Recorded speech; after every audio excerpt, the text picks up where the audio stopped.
Dans le souci permanent de contribuer universellement au bien-être de l'humanité par les substances biologiques naturelles, l'ONG Savoie d'Afrique Plus et SAP Laboproduction, dont les spécialités sont le foie et les organes de reproduction du consultant international en phytothérapie, le sachant Tokenglele, alias Dr Gampin, vous invite à consommer son complément alimentaire que voici.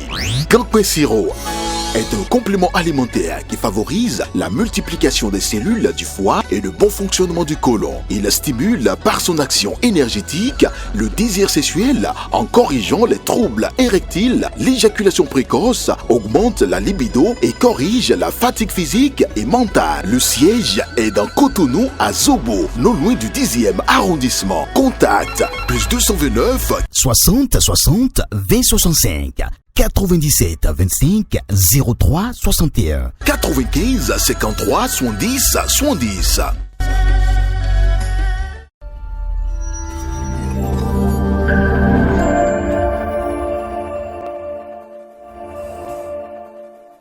Bien le bonjour à tous et à toutes.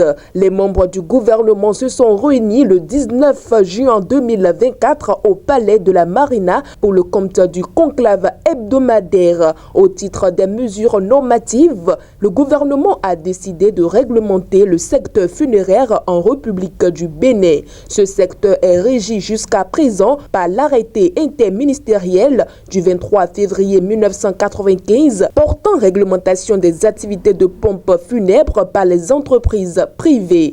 Près de 30 ans après son application, il est évident qu'il est devenu obsolète et inapproprié au regard des évolutions du secteur et des exigences d'actualisation. Le présent décret instaure donc des innovations qui s'appliquent à la catégorisation de ces activités, la fixation des normes techniques, sanitaires et environnementales applicables à la création, la gestion des pompes funèbres, des funérariums, des crématoriums et des cimetières. Il prévoit également les qualifications minimales requises pour opérer dans ce domaine et les sanctions encourues par les contrevenants aux règles édictées.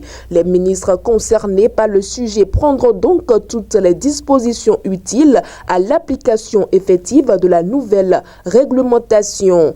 Au titre d'autres mesures normatives, le Conseil a adopté les décrets portant transmission à l'Assemblée nationale pour examen et vote des projets de loi portant Code de l'aviation civile et commerciale en République du Bénin et fixant la fête annuelle des religions traditionnelles en République du Bénin. Au titre des communications, on note la réorganisation des interprofessions ANACAD et SODIA en vue de l'établissement d'accords cadres avec l'État. Depuis ces dernières campagnes agricoles, grâce au soutien de l'État, la production d'ANACAD et de SODIA est en constante augmentation, aussi bien que les exportations qui en découlent. Ces filières sont portées par des familles d'acteurs qui, quoique ne remplissant pas toutes les conditions de représentativité au sens de la réglementation en vigueur, fournissent une importante quantité de ces deux produits sur le marché.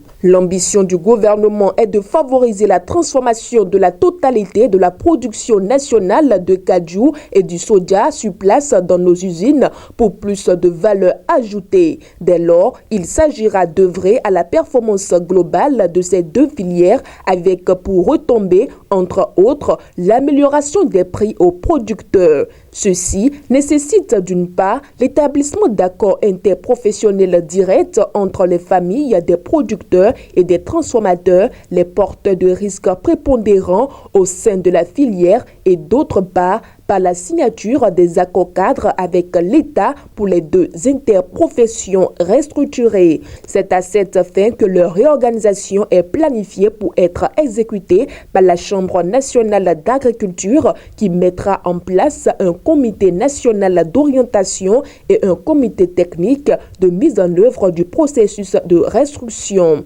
Autre point abordé à cette rencontre hebdomadaire, le compte rendu de la tournée nationale gouvernementale gouvernementale de reddition de comptes aux populations sur la mise en œuvre du PAG 2021-2026 a été présentée. Organisée du 25 mai au 8 juin 2024 dans nos 117 communes, la dite tournée a permis d'une part de présenter et d'expliquer aux diverses couches de la population les actions phares mises en œuvre par le gouvernement ainsi que les progrès réalisés dans tous les domaines. Elle a donc donné l'occasion d'autre part d'expliquer la rationalité qui justifie certains choix opérés, d'expliciter les difficultés rencontrées, d'annoncer les perspectives, mais aussi et surtout de recueillir les perceptions des populations et leurs préoccupations. De façon générale, les populations ont exprimé leur satisfaction quant aux actions et réformes opérées en si peu de temps,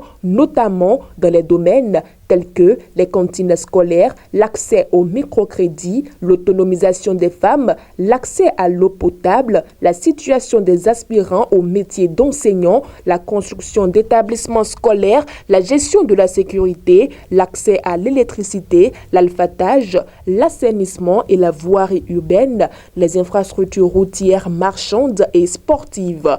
Aussi ont-elles désiré une intensification des dites actions afin qu'elle génère encore plus d'impact au niveau communal et à l'échelle nationale. Prenant acte des préoccupations générales ou spécifiques ainsi exprimées, le Conseil s'est prononcé en faveur de l'accélération de leur prise en charge selon une programmation pertinente.